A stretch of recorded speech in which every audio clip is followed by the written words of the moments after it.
Hello friend, this is Shivani Chauhan. Welcome to easy Baat education. आज हम करेंगे आईटेप सेकंड सेमेस्टर के लैंग्वेज 2 में हम इंग्लिश को स्टार्ट करेंगे आज से। इंग्लिश में हम यूनिट 4 से स्टार्ट करेंगे। यूनिट 4 का लास्ट टॉपिक होगा ये components of critical thinking and reading, higher order cognitive development, critical thinking and problem solving, rational inquiry.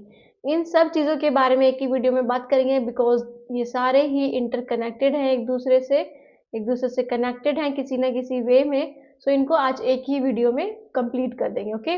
और इंग्लिश की ये यूनिट 4 है। अगर आप एनसीईटी की जो साइट पे आपको सिलेबस मिलेगा लैंग्वेज 2 इंग्लिश का, उसमें जो सिलेबस मिलेगा आपको उसमें मिलेगा, तो आप देखोगे ये यूनिट इसकी यूनिट 5 है या फिर यूनिट 4 है, तो सिर्फ यूनिट 4 में एक ही टॉपिक है, ये एक ही टॉपिक है। बाकी अगर मैं एमडीयू के सिलेबस के अकॉर्डिंग ये करा रही हूँ, एमडीयू में जो है तो उसमें ये यूनिट 4 में मर्ज कर दिया गया है दूसरी बाकी यूनिट से, और इसको लास्ट टॉपिक दिया गया उसमें। ठीक है, तो आप टॉपिक्स के अकॉर्डिंग सर्च कर लेना। अपने जो भी आप करोगे, आप अपना सिलेबस कंप्लीट करोगे तो यूनिट पे ज़्यादा ध्यान मत देना, टॉपिक्स पे देना कि टॉपिक्स कवर्ड हैं कि नहीं है। और अगर कोई ऐसा टॉपिक रह जाए जो एमडीयू में है, आपकी यूनिवर्सिटी में नहीं था, आप एमडीयू में था और आपकी यूनिवर्सिटी में नहीं, मतलब मैंने सिर्फ एमडीयू के लिए ही कराया है और बाकी के लिए नहीं कराया, तो आप अपनी यूनिवर्सिटी का नाम लिख के आप मेंशन कर सकते हो कि ये टॉपिक भी कराना है। ओके, इससे related.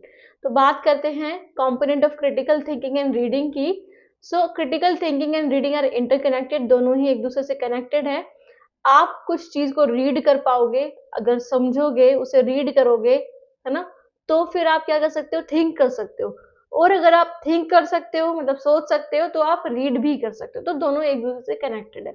It require active engagement with text, की आपको बहुत अच्छे से उसके साथ एंगेज होना पड़ेगा। एंगेज इन द सेंस की आपको सारी चीजें जो है वो ध्यान से समझनी पड़ेगी, रीजनिंग करनी पड़ेगी और जजमेंट करनी पड़ेगी। ओके, अपनी बायसनेस इंक्लूड नहीं करनी, मतलब आप अपने विचार नहीं इंक्लूड कर सकते, मतलब अपने विचार भी का बोल सकते हो आप, कि आपको प्रूफ बेस्ड रीडिंग करनी पड़ेगी, जो प्रूफ हो जिसमें ना, जो एक तरह से आप बोल सकते हो जो वैलिड हो। ओके, तो ये सारी चीजें करनी पड़ेगी। तो इसमें क्या क्या कंपोनेंट्स हैं कि किसको कह सकते हो आप क्रिटिकल रीडिंग या फिर क्रिटिकल थिंकिंग कर रहे हो। तो सबसे पहले होना चाहिए इंटरप्रिटेशन होना चाहिए।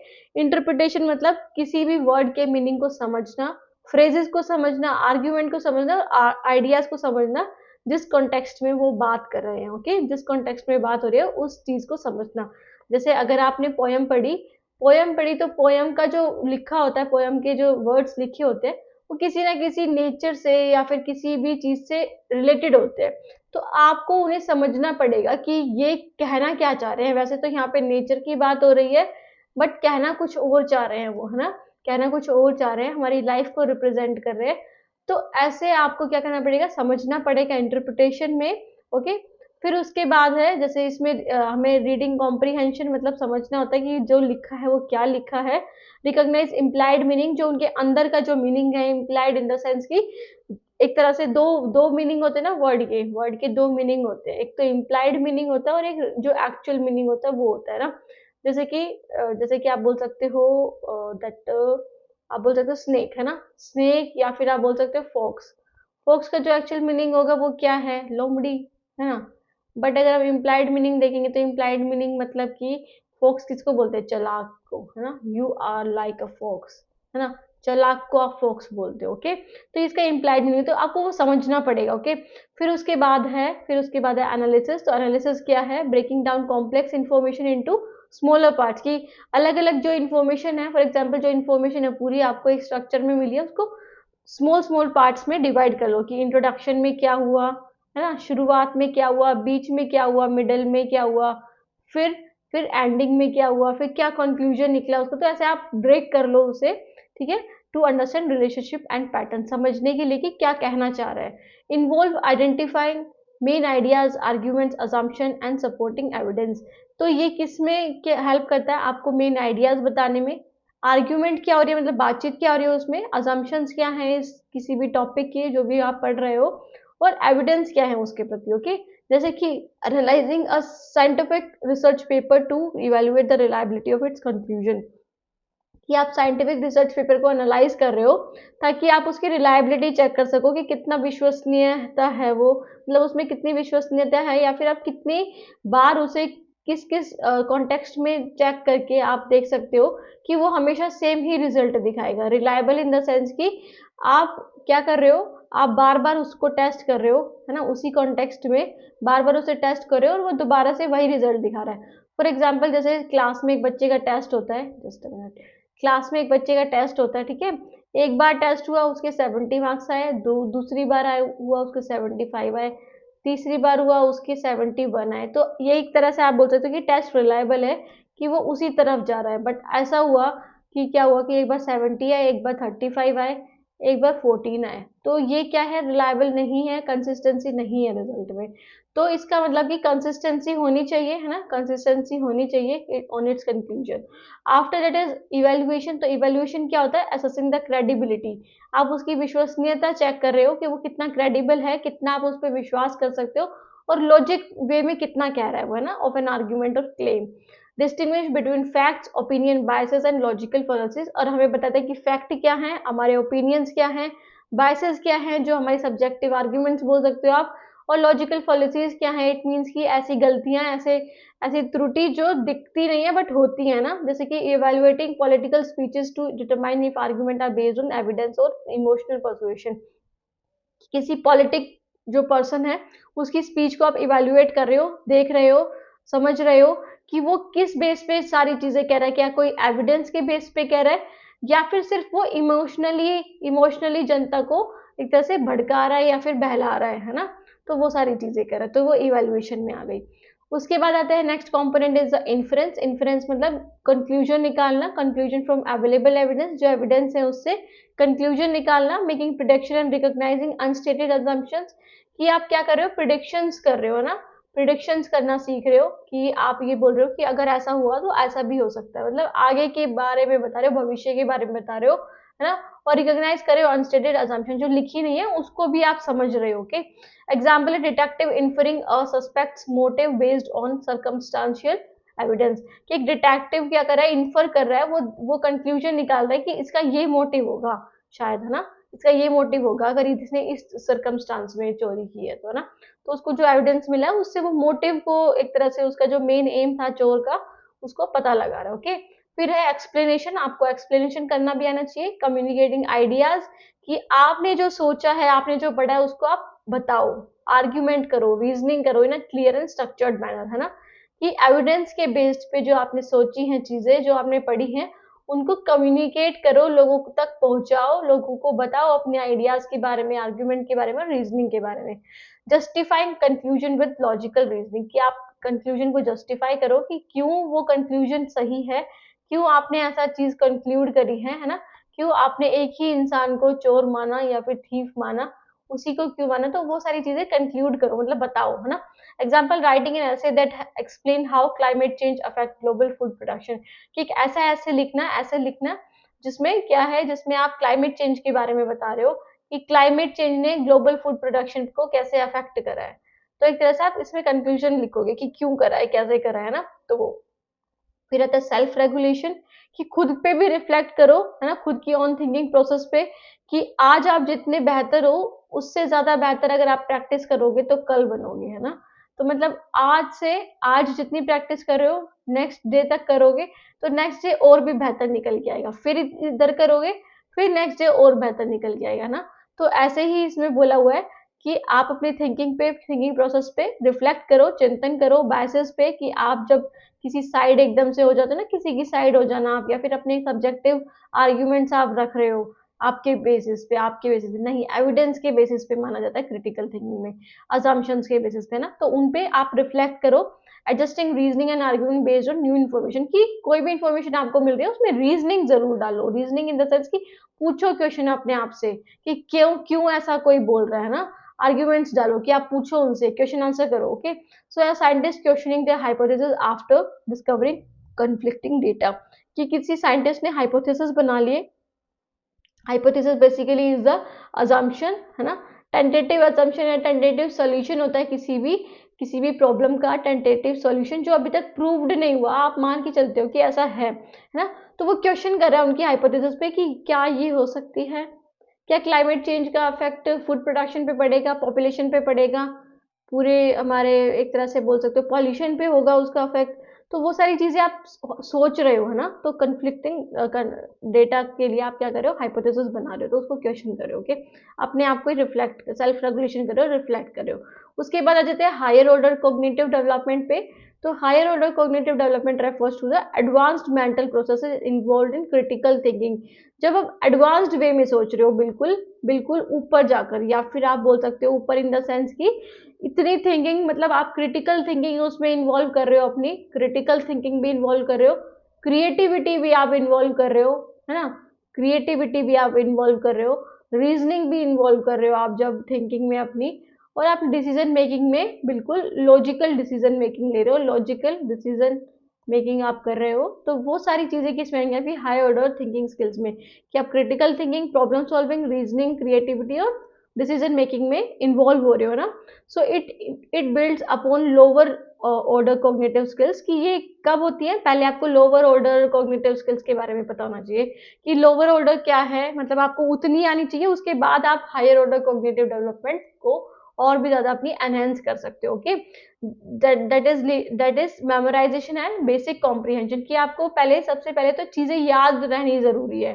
अगर आपको चीजें याद ही नहीं रहेंगी, कोई कॉन्सेप्ट ही नहीं याद रहेगा, है ना, या फिर बेसिक कॉम्प्रिहेंशन मतलब बेसिक समझ भी नहीं पता होगा आपको, नॉर्मल मीनिंग ही नहीं पता होगा वर्ड्स का, तो आप कैसे क्या कर पाओगे, कैसे आप क्रिटिकल थिंकिंग कर पाओगे। ओके, सॉरी, क्रिटिकल थिंकिंग कर पाओगे। सो लीडिंग टू, जिससे आपकी डीप लर्निंग बनेगी, एनालिटिकल थिंकिंग बनेगी और इंटेलेक्चुअल फ्लेक्सिबिलिटी बनेगी, कि आप बहुत अच्छे विचार सोच पाओगे डिफरेंट कॉन्टेक्स्ट में, डिफरेंट कॉन्टेक्स्ट के अकॉर्डिंग। फिर level of cognitive development according to Bloom's taxonomy. So Benjamin Bloom थे, इन्होंने अपनी टैक्सोनॉमी दी, मतलब अपने जो बोलते हैं जो हाई, ये जो लोअर ऑर्डर थिंकिंग स्किल्स हैं और हायर ऑर्डर थिंकिंग स्किल्स हैं, इनको इन्होंने क्या किया था, डिवाइड किया था, है ना। अपनी जो सिक्स हायरार्किकल लेवल दिए थे इन्होंने कॉग्निटिव स्किल्स के बेस पे, कि आपका जो दिमाग है वो कैसे चलता है, पहले क्या करता है, फिर दूसरा, तीसरा, फिर ऐसे सिक्स इन्होंने स्टेप्स दिए थे। तो सबसे पहले जो इन्होंने दिए थे वो तीन थे लोअर ऑर्डर थिंकिंग स्किल्स के थे, और बाकी के तीन थे हायर ऑर्डर थिंकिंग स्किल्स के थे। ओके, तो लोअर ऑर्डर में क्या आ जाएगा, मेमोरिंग आ जाएगा, रिमेम्बरिंग आ जाएगा, कि आप क्या कर रहे हो, रिमेम्बर कर रहे हो, मतलब याद कर रहे हो, या फिर क्रैम बोल सकते हैं ना, जैसे कि आप सिर्फ, जैसे आपने ये पढ़ लिया कि higher order thinking skills is that, कि जब आपकी कॉग्निटिव स्किल्स जो है इंप्रूव हो जाती हैं, आप क्रिएटिविटी एनहांस कर देते हो, तो ये क्या हो गया, आपकी एक तरह से रिमेम्बरिंग होगी, कि आप रिकॉल कर रहे हो फैक्ट को, डेफिनेशन को, कॉन्सेप्ट को। अंडरस्टैंडिंग मतलब अब आप उसके बारे में समझ रहे हो ना, एक्सप्लेनिंग आइडियाज, समराइज कर रहे हो उसे अपने वर्ड्स में, अपने मतलब छोटा करके बता रहे हो उसे, जो इंपॉर्टेंट पॉइंट्स है उनके बारे में इंटरप्रेट कर रहे हो आप इन्फॉर्मेशन को, है ना, इंटरप्रेट कर रहे हो, मतलब मीनिंग बता पा रहे हो उनके इम्प्लाइड मीनिंग के बारे में जो उनके अंदर छुपा हुआ है।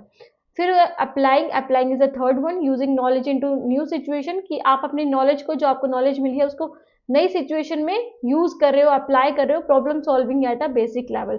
कि अभी आप प्रॉब्लम सॉल्व कर पा रहे हो बट बेसिक लेवल पे, मतलब नॉर्मल जो चीजें हैं वही सॉल्व कर पा रहे हो आप, तो वो किस में आ जाएंगी, अप्लाइंग। तो ये तीनों किस में आ जाते हैं लोअर ऑर्डर थिंकिंग स्किल्स में।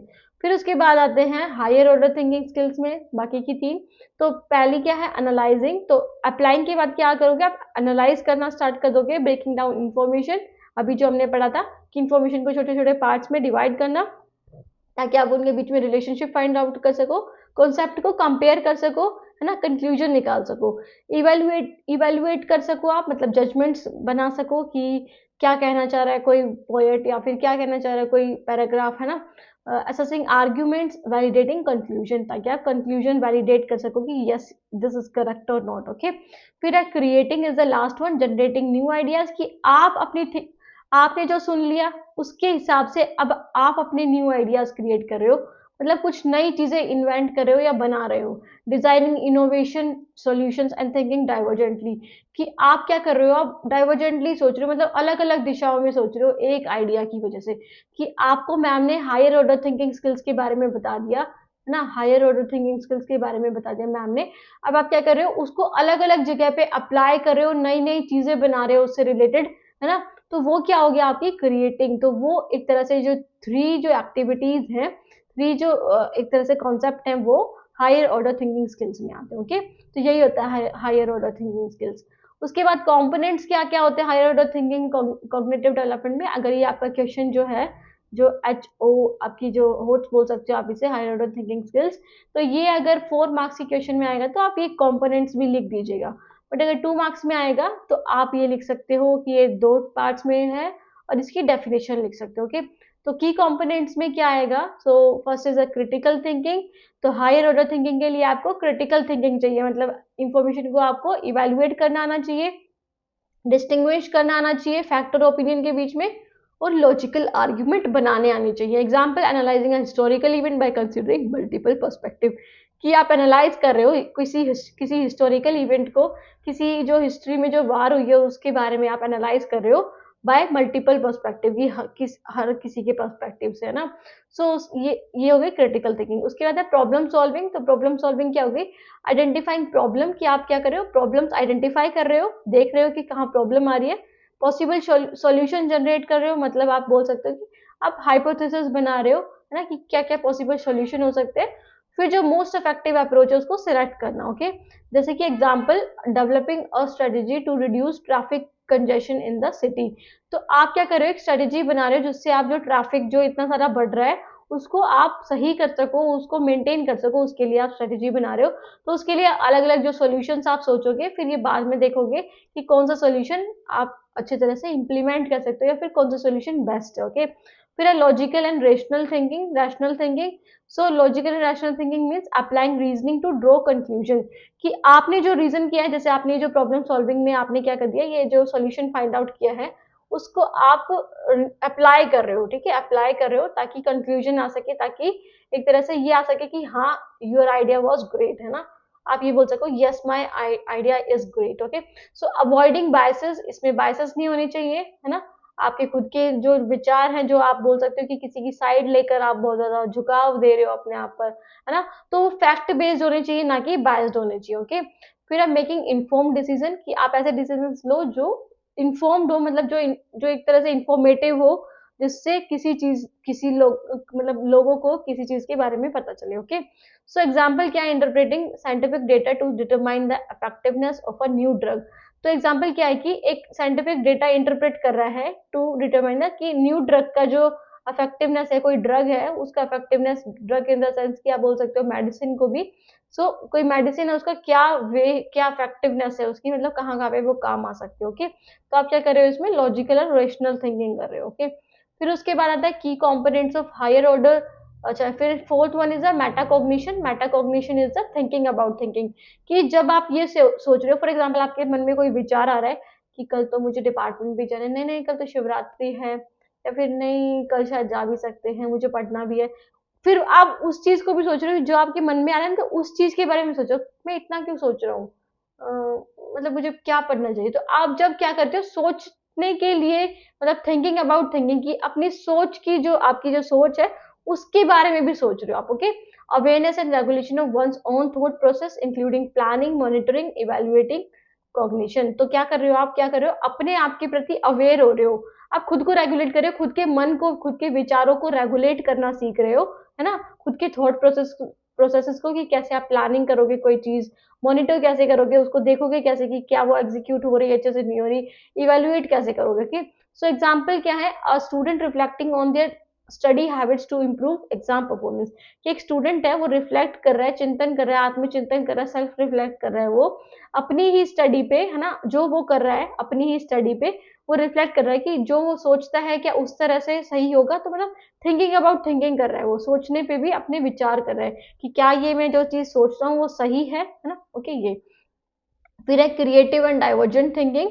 तो क्रिएटिव और डाइवर्जेंट थिंकिंग होनी चाहिए। क्रिएटिव इन द सेंस की वो जो कन्वेंशनल आइडियाज है, मतलब जो बने हुए आइडियाज हैं जो एक तरह से पुराने हो चुके हैं, उनसे भी बियॉन्ड सोचे, मतलब उससे भी आगे जाके सोचे। जनरेट नोवेल सॉल्यूशन, कि नए नए सॉल्यूशंस बनाए। Apply imagination to problem solving, और क्या करें? इमेजिनेशन अप्लाई करें, मतलब कुछ इमेजिन करे, है ना, इमेजिन करे चीजों के बारे में कि ऐसी सिटी हो सकती है इंडिया में भी, इंडिया भी एक तरह से हाई टेक बन सकता है ना, हाई टेक हब हब बन सकता है। ओके, तो ये सारी चीजें आप सोच रहे हो, इमेजिन कर रहे हो, ठीक है। तो ये क्या हो गई? क्रिएटिवनेस हो गई, और डाइवर्जेंट थिंकिंग हो गई कि आप अपने विचारों को और दूसरी जगह पे फैला रहे हो, आप बहुत मतलब वाइडली सोच रहे हो। ओके, सो एग्जांपल क्या है, designing an eco friendly alternative to plastic packaging, कि प्लास्टिक पैकेजिंग जो आती है ना, उसके अलावा कोई आप सोच रहे हो कि उसके अलावा कोई और ऑप्शन होना चाहिए जो हमारे जो एक तरह से आप बोल सकते हो कंट्री को या हमारे वर्ल्ड को या हमारी अर्थ को क्या कर सके, एक तरह से स्वस्थ रख सके या फिर पॉल्यूटेड फ्री रख सके। ओके, पॉल्यूशन फ्री रख सकते हैं।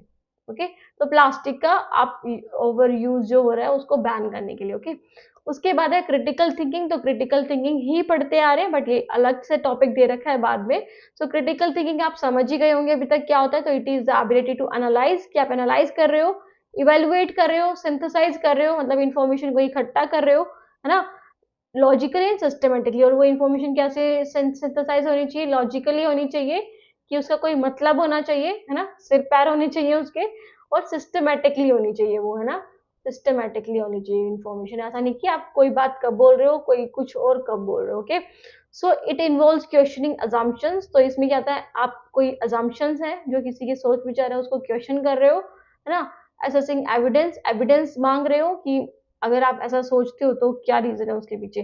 ड्रॉइंग रीजन कंक्लूजन, आप ऐसा कंक्लूजन तैयार कर रहे हो जो रीजन हो, जो एक तरह से लॉजिकल हो, है ना, जो एविडेंस के बेस्ड पे हो। ओके, ये तो करेक्टरिस्टिक्स क्या है, सबसे पहले तो एनालिटिकल थिंकिंग होती है इस पे, कि आप जो कॉम्प्लेक्स प्रॉब्लम्स को ब्रेक डाउन करते हो स्मॉलर कंपोनेंट्स में। लॉजिकल रीजनिंग होती है कि आप स्ट्रक्चर्ड थॉट्स को प्रोसेस करते हो टू रीच वैलिड कंक्लूजन, की मतलब क्या करते हो आप, लॉजिकल रीजनिंग करते हो, कि ऐसा नहीं कि कुछ भी उटपटांग कर दिया। फॉर एग्जांपल जैसे लॉजिकल रीजनिंग में एक तरह से आ जाता है डिडक्टिव और इंडक्टिव रीजनिंग, है ना, deductive and inductive reasoning.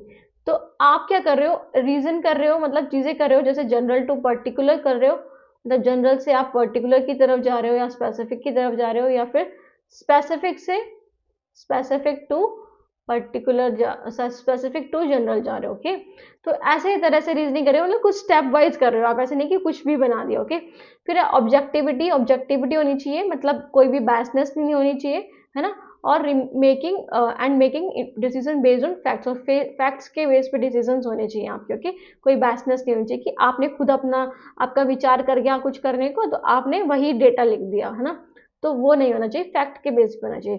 Reflective thinking होनी चाहिए, evaluating one's thought process and conclusion, कि खुद के थॉट प्रोसेस को इवेलुएट करना आना चाहिए आपको, पता होना चाहिए, है ना, खुद के जो थॉट प्रोसेस है कि आप क्या सोच रहे हो, कि आप भी सही सोच रहे हो, उन सब चीज़ों के बारे में आपको थिंकिंग करनी चाहिए। ओपन माइंडेडनेस होना चाहिए, इट मीन्स कि considering different view points before forming a judgement, कि आप ऐसे ही किसी को जज ना करो, आप एक तरह से क्या करो, पहले अलग अलग पर्सपेक्टिव लो, क्या पता दूसरे के पर्सपेक्टिव में वो बात सही हो, है ना, क्या पता दूसरे के पर्सपेक्टिव में वो बात सही हो, तो अलग अलग पर्सपेक्टिव लो आप, ताकि आप बात को समझ सको। ओके, फिर उसके बाद आता है next is a C, importance of critical thinking. तो सबसे पहले आप ये अंदाजा ही लगा सकते हो कि क्रिटिकल थिंकिंग क्यों इंपॉर्टेंट है, तो डिसीजन मेकिंग में काम आता है, जो एकेडमिक में अगर आप जैसे अपने इसमें अब आईटेप के कोर्स में ही अगर आप कोई डिसीजन लेना है आपको अपने पढ़ाई से रिलेटेड, है ना, तो किसी भी चीज़ से रिलेटेड लेना है, प्रोफेशनल से रिलेटेड, पर्सनल लाइफ से, तो ये क्रिटिकल थिंकिंग बहुत काम आती है। प्रॉब्लम सॉल्विंग एबिलिटीज आपकी बहुत ज़्यादा इंप्रूव होती हैं, आप मल्टीपल सॉल्यूशंस को इवेलुएट कर सकते हो, देख सकते हो कि कौन सा बेटर वन है आपके लिए। आपकी इंडिपेंडेंट थिंकिंग स्किल्स को एनकरेज करती है, और इंटेलेक्चुअल ऑटोनॉमी आती है कि आप खुद के अपने डिसीजन खुद ले सकते हो, खुद सोच विचार करके काम कर सकते हो। Strengthen argumentation and debate skills, की आपकी जो डिबेटिंग स्किल्स है, कि आप किसी भी कंक्लूजन के लिए या फिर किसी भी चीज के लिए आप फॉर और अगेंस्ट में उसके बोल सकते हो, because you have evidence for it, है ना, अगर आपके पास एविडेंस है, आप फैक्ट बेस्ड बोल रहे हो, तो आप क्या कर सकते हो, आप डिबेट स्किल्स आपकी इंप्रूव हो सकती है, आर्ग्यूमेंटेशन कैपेबिलिटी भी इंक्रीज हो सकती है। After that is example of critical thinking, तो एग्जाम्पल क्या है, scientist testing a new drug critically analyzes experimental result, considering alternative explanation, and ensures that conclusion are based on empirical evidence rather than assumption, कि जो conclusion है वो empirical evidence पे based है, मतलब जो रियल जो एक तरह से आप बोल सकते हो एविडेंस है ना, रियल जो एविडेंस है जो आपने खुद देख के समझ के खुद एक्सपेरिमेंट करके किए हैं, है ना कि किसी और की बायसनेस पे या फिर अज्यूम कर दिए, बस आपने खुद कुछ करके नहीं देखा, ऐसी अजम्पशंस दे दी कि नहीं यही हो सकता है क्योंकि मैंने सोचा था। सोचना नहीं होता इसमें, आपको करके देखना होता। ओके, तो एम्पिरिकल एविडेंस के बेस्ड पे। ओके, फिर उसके बाद आता है प्रॉब्लम सॉल्विंग। तो प्रॉब्लम सॉल्विंग क्या होता है? Problem solving is the process of identifying a challenge, कि आप किसी भी चैलेंज को, मतलब कोई भी प्रॉब्लम है उसको आइडेंटिफाई कर रहे हो, देख रहे हो कि क्या प्रॉब्लम है, एनालाइज कर रहे हो पोटेंशियल सॉल्यूशन की उसके जो सॉल्यूशंस हो सकते हैं। फॉर एग्जांपल टाइम मैनेजमेंट की प्रॉब्लम है बच्चों को अकाउंटेंसी में, अकाउंटेंसी सब्जेक्ट में एक तरह से 3 घंटे में पेपर कैसे सॉल्व किया जाए, वो प्रॉब्लम है बच्चों को। तो आप क्या कर रहे हो? पहले तो प्रॉब्लम फाइंड आउट कर रहे हो कहाँ आ रही है, फिर उसके सॉल्यूशंस निकालोगे कुछ 3 या 4, है ना। फिर implementing the best possible outcome. तो जो भी बेस्ट पॉसिबल आउटकम होगा, जो भी आपको लग रहा है कि इन चारों सॉल्यूशन में से एक सॉल्यूशन इतना बेस्ट है जो फिट बैठ सकता है, जो बच्चों को हेल्प कर सकता है, कि वो बच्चे क्या करें, पूरी स्टेटमेंट को ना पढ़ के पहले ही अंडरलाइन कर ले जो मेन पॉइंट्स है, मेन पॉइंट्स को अंडरलाइन करेंगे तो पूरी जो स्टेटमेंट है वो पढ़ने की जरूरत नहीं पड़ेगी, जिससे उनका टाइम बच सकता है। ओके, तो ऐसा कुछ आप ऐसा पॉसिबल सॉल्यूशन कर सकते हो। तो ये क्या होता है? प्रॉब्लम सॉल्विंग स्किल्स होती है आपकी, इसमें लॉजिकल थिंकिंग इन्वॉल्व होती है, आपकी क्रिएटिविटी इन्वॉल्व होती है और डिसीजन मेकिंग एबिलिटी इन्वॉल्व होती है। सो स्टेप्स क्या है इसमें? Identifying the problem. सबसे पहले तो आपको प्रॉब्लम को आइडेंटिफाई करना पड़ेगा कि है क्या प्रॉब्लम।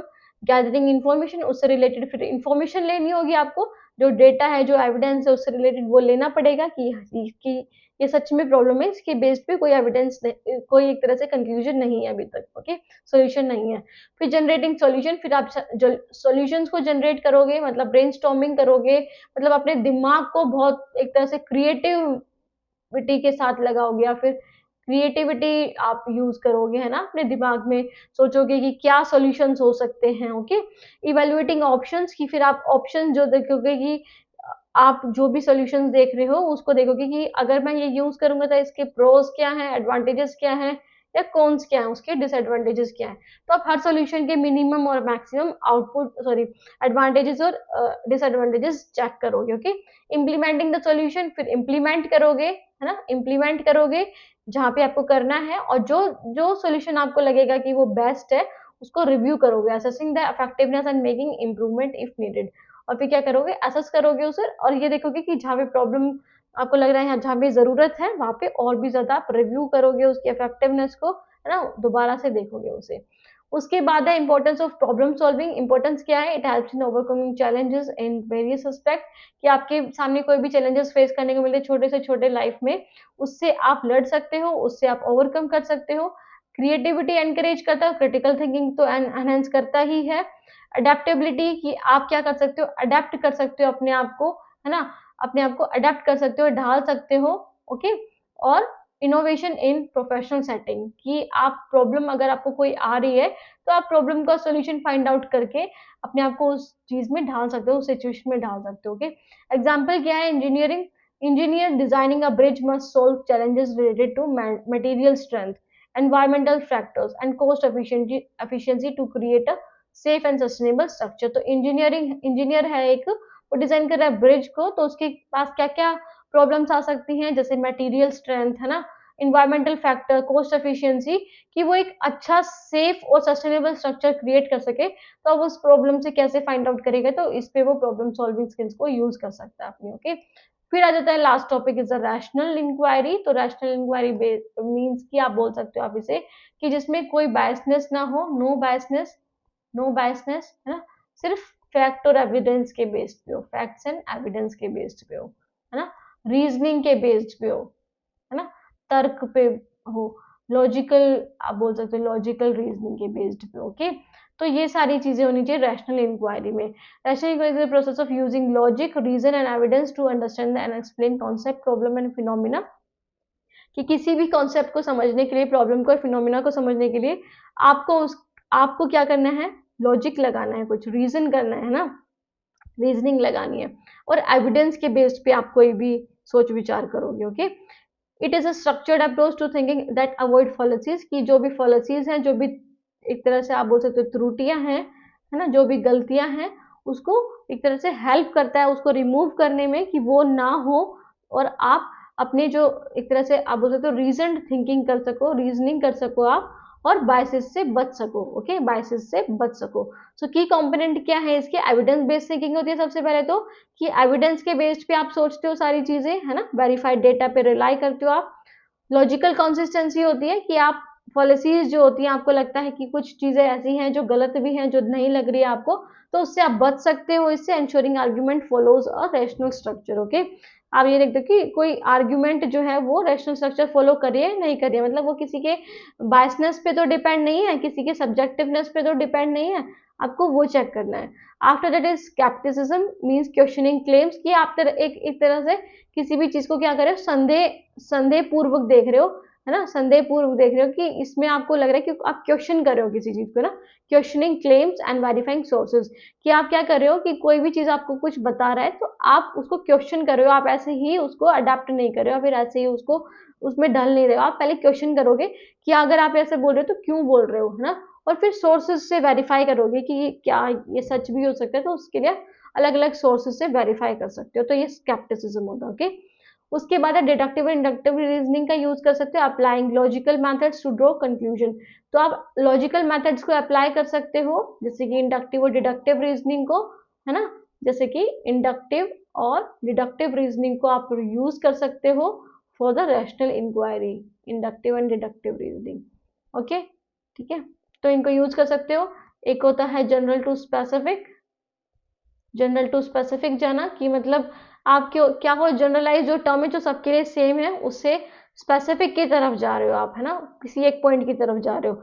और दूसरा होता है स्पेसिफिक टू जनरल जाना, स्पेसिफिक टू जनरल जाना, जैसे कि जो डिडक्टिव है वो क्या है, वो क्या है, DG, that is general to specific है, और इंडक्टिव क्या है, स्पेसिफिक से जनरल की तरफ जा रहे हो कि आप एक स्पेसिफिक पॉइंट से जनरल पॉइंट, मतलब जो सबके लिए सेम है ना, उसकी तरफ जा रहे हो। तो एक तरह से रीजनिंग करना लॉजिकल मेथड्स के थ्रू, ताकि आप कंक्लूजन पे पहुंच पाओ, ताकि आप एंड पे पहुंच पाओ, है ना, कोई भी जो जिसका एंड है उस पे। फिर आ जाता है कि इंपॉर्टेंस क्या है रैशनल थिंकिंग, रैशनल इंक्वायरी की, तो ये साइंटिफिक और फिलोसफिकल एक्सप्लोरेशन में काम आता है कि अगर आप सोचोगे, विचार करोगे, तर्क करोगे किसी सोच में, तो आपकी जो फिलोसफिकल एक्सप्लोरेशन है वो इंक्रीज होती है, एनकरेज होती है, और साइंटिफिक जो आपके अंदर साइंटिफिक जो मेंटलिटी होती है वो भी एनहेंस होती है। ओके, फिर रिड्यूसेस मिस इन्फॉर्मेशन, की किसी भी चीज से रिलेटेड अगर आप मिस इन्फॉर्म्ड हो, आपको नहीं पता, तो वो कम होती है इसे बाय प्रमोटिंग क्रिटिकल इवेल्यूशन, क्योंकि आप सोर्सेज को देख के चीजों को इवेल्युएट करते हो, है ना, इवेल्युएट करते हो सोर्सेज के जरिए, ना कि ऐसे ही कुछ अजम्पशन के जरिए। Helps in making informed and ethical decision, इससे आप जो इन्फॉर्म्ड डिसीजन है, मीन्स की जो बहुत अच्छे होंगे और रिलायबल होंगे, है ना, और क्रेडिबल होंगे, ऐसे डिसीजन आप लेते हो, है ना, क्रेडिबल डिसीजन लेते हो, ताकि लोगों के लिए काम आए, है ना, एथिकल डिसीजन होते हैं वो कि सबके लिए काम आए, सबके लिए अच्छे हों। एग्जाम्पल क्या है, historian studying an ancient civilization cross examine multiple sources, एक हिस्टोरियन है वो एंशियंट सिविलाइजेशन के बारे में पढ़ रहा है कि जो जो सिविलाइजेशन हुई हैं उनके बारे में पढ़ रहा है, तो वो क्रॉस एग्जामिन कर रहा है मल्टीपल सोर्स से, कि सिर्फ एक ही सोर्स से, जैसे कि वो सिर्फ बुक्स पे डिपेंड नहीं है, वो उन जगह पे भी जाके देख सकता है, मतलब फील्ड ट्रिप भी करके देख सकता है कि वहां पे कुछ ऐसा मिला भी था या नहीं मिला था। ओके, क्वेश्चन कर सकता है बायसेस को, और यूज लॉजिकल रीजनिंग, और लॉजिकल रीजनिंग को यूज कर सकता है to construct historical event accurately, ताकि वो जो हिस्ट्री में जो इवेंट्स हुए थे उनको अच्छे से तैयार कर सके या बना सके, ताकि लोगों को समझ में आ सके। फिर आता है कि रिलेशनशिप क्या है, तो मैंने पहले ही बताया था, ये तीनों ही क्या है, एक दूसरे से इंटरकनेक्टेड है ना, इंटरकनेक्टेड है। आपने ये तीनों ही टर्म पढ़ी है, thinking, critical thinking, problem solving, rational inquiry, तीनों ही टर्म में हमने तीनों को सुना है। जैसे क्रिटिकल थिंकिंग में हमने प्रॉब्लम सॉल्विंग और रैशनल इंक्वायरी को सुना है, प्रॉब्लम सॉल्विंग में हमने क्रिटिकल थिंकिंग और रैशनल इंक्वायरी को पढ़ा, और रैशनल इंक्वायरी में हमने क्रिटिकल थिंकिंग और प्रॉब्लम सॉल्विंग को पढ़ा। तो इसका मतलब ये तीनों ही एक दूसरे से कनेक्टेड है ना। तो क्रिटिकल थिंकिंग के लिए हमें ये दोनों अप्रोच चाहिए, प्रॉब्लम सॉल्विंग के लिए भी दोनों अप्रोच चाहिए, और रैशनल थिंकिंग के लिए भी क्रिटिकल थिंकिंग और प्रॉब्लम सॉल्विंग चाहिए। ओके, तो ये ही लिखा है यहाँ पे, पढ़ लेना इसे, बता ही देती हूँ अब क्या, ठीक है। तो critical thinking helps in assessing problem and form reason judgement, कि आप इसे रीजन जजमेंट निकाल सकते हो ना, जो किसी ऑब्जेक्टिविटी पे बेस्ड हो, ना कि सब्जेक्टिविटी पे, है ना, कि आपके खुद के assumptions पे नहीं, वो रियल में कुछ एविडेंस पे बेस्ड है। प्रॉब्लम सॉल्विंग में आप क्रिटिकल थिंकिंग कर सकते हो टू डेवलप इफेक्टिव सोल्यूशन, ताकि आप और अच्छे सॉल्यूशंस बना सको किसी भी प्रॉब्लम के बारे में। रैशनल इंक्वायरी में आप क्या कर सकते हो, is guided by logic and evidence, की लॉजिक और एविडेंस के बेस्ड पे आप क्या कर रहे हो, इंक्वायरी कर रहे हो, किसी चीज के बारे में खोज कर रहे हो।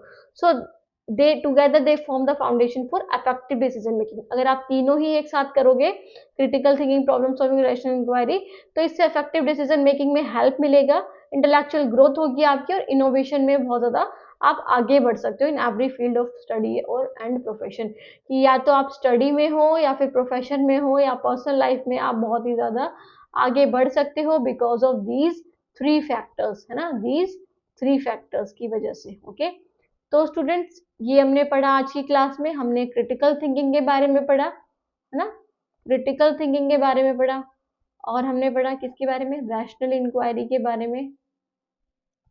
ओके, रैशनल इंक्वायरी के बारे में पढ़ा, प्रॉब्लम सॉल्विंग स्किल्स के बारे में या फिर प्रॉब्लम सॉल्विंग के बारे में पढ़ा।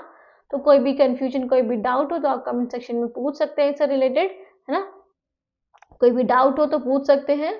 और ये थोड़ा मैंने इसलिए इसमें बना दिया पूरी एक वीडियो में, क्योंकि तीनों ही एक दूसरे से रिलेटेड थे, अलग अलग बनाने का कोई फायदा नहीं था, क्योंकि तीनों ही आप देखोगे तो सेम ही है ना, अप्रोक्स सेम ही है, बस कुछ पॉइंट्स जो हैं वो अलग हैं जो आपको ध्यान में रखने हैं।